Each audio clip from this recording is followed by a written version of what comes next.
안녕하세요. 보험금 팔례방입니다.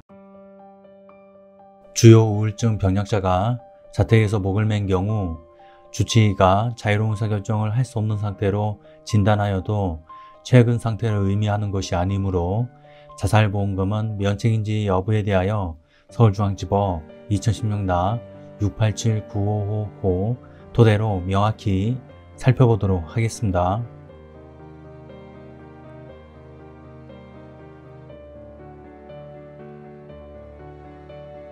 기초사실, 망인은 동해시 C아파트 101동 702호에서 부모와 함께 거주하던 중 2015년 1월 17일 부모가 외출한 사이에 안방 욕실 커튼거리에 머플러를 묶고 목을 매 자살하였습니다. 재판부의 판단, 인정사실, 망인은 사망 당시 F생의 미혼 여성으로 대구보건대 치위생학과를 졸업한 후 동해시로 돌아와 부모와 함께 거주하며 2년 정도 지에서 직장생활을 하였습니다. 망인은 대학교 3학년 무렵부터 우울증 증세가 나타나 강릉 아산병원에 치료를 받던 중 2010년 6월 23일경 우울증 약을 과다 복용하여 자살을 시도하였고, 그때부터 2013년 5월 7일경까지 D병원 신경정신의학과에서 우울, 불안, 불면, 의욕저하 등 심각한 주요 우울장애 증상으로 정신과 상담 및 치료를 받았습니다. 그 이후 망인은 우울증 증세가 호전되어 지에서 직장생활을 하였습니다.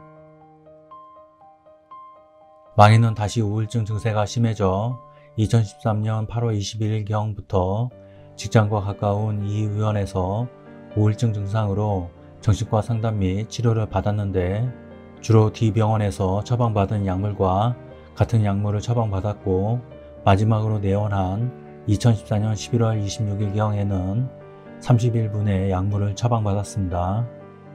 망인은 2014년 11월 26일 이 의원 내원 당시 약물을 지속적으로 복용하지 않은 상태로 우울증 및 불안 증상이 심하고 수면장애를 호소하였으며 주치의로부터 D병원 정신과 진료를 받아오도록 권유받기도 하였습니다. 한편 망인은 2012년경부터 사귀다가 부모님의 반대로 헤어진 남자친구를 2013년 4월경부터 가족들 모르게 다시 만나 사귀게 되었는데, 자살 당일 남자친구가 망인으로부터 카카오톡 메시지를 받고도 망인에게 연락을 하지 않았다는 이유로 남자친구와 전화로 말다툼을 하였습니다.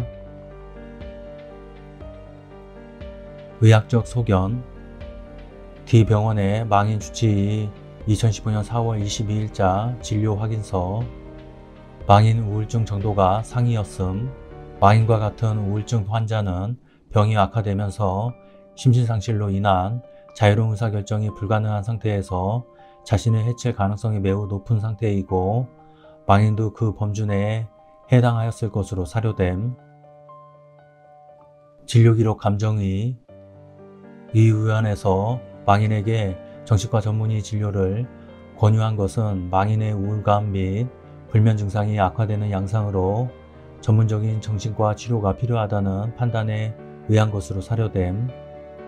우울증 환자가 제때 투약 치료를 받지 못하거나 치료를 중단하게 되면 반복적인 죽음에 대한 생각, 자살 사고 또는 자살 시도나 자살하려는 구체적 계획 등이 나타날 수 있음, 불협감, 고립무언감, 분노와 공격의 감정, 죄책감, 자기징벌의 욕구 또는 망상 등의 이유로 자살을 시도하거나 자해를 하는 수가 있음, 주요 우울증이 있는 동안 자살 위험이 거의 늘 동반된다고 보아야 하고, 일반적으로 자살 기도자의 70%는 정신장애를 가지고 있으며 그중 70%는 주요 우울장애 환자인 것으로 추정하고 있음.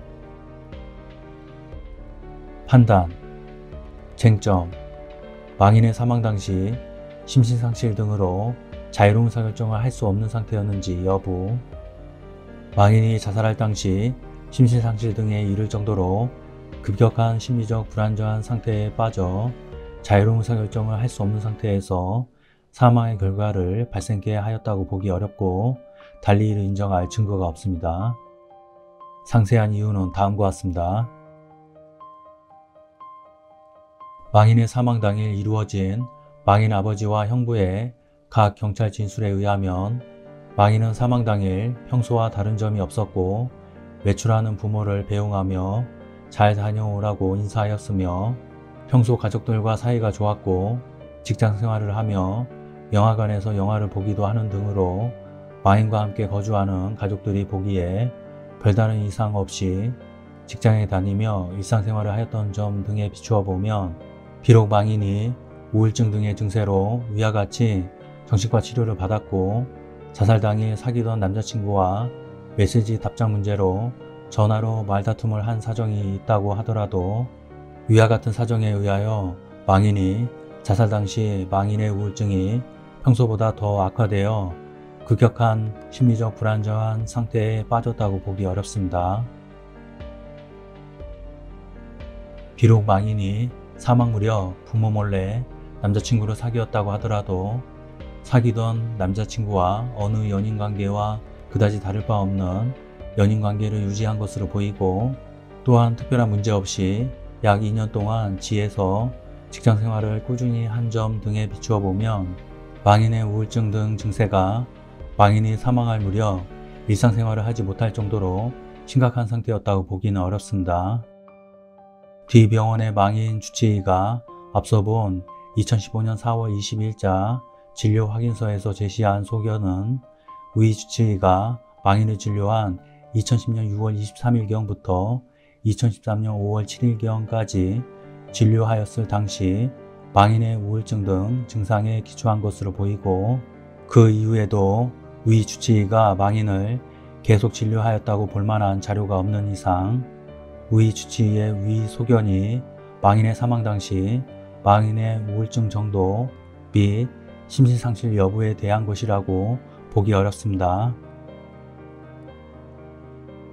비록 주요 우울증이 있는 동안 자살 위험이 거의 늘 동반되고 망인이 사망 당시 주요 우울증이 있었다고 하더라도 망인이 사망할 당시 망인의 주요 우울증을 악화시킬 만한 특별한 사정이 있었다고 보기 어려운 이상 망인이 주요 우울증 증상이 악화되어 심신상실 등에 이를 정도로 급격한 심리적 불안정 상태에 빠져 자살에 이르렀다고 보기 어렵습니다.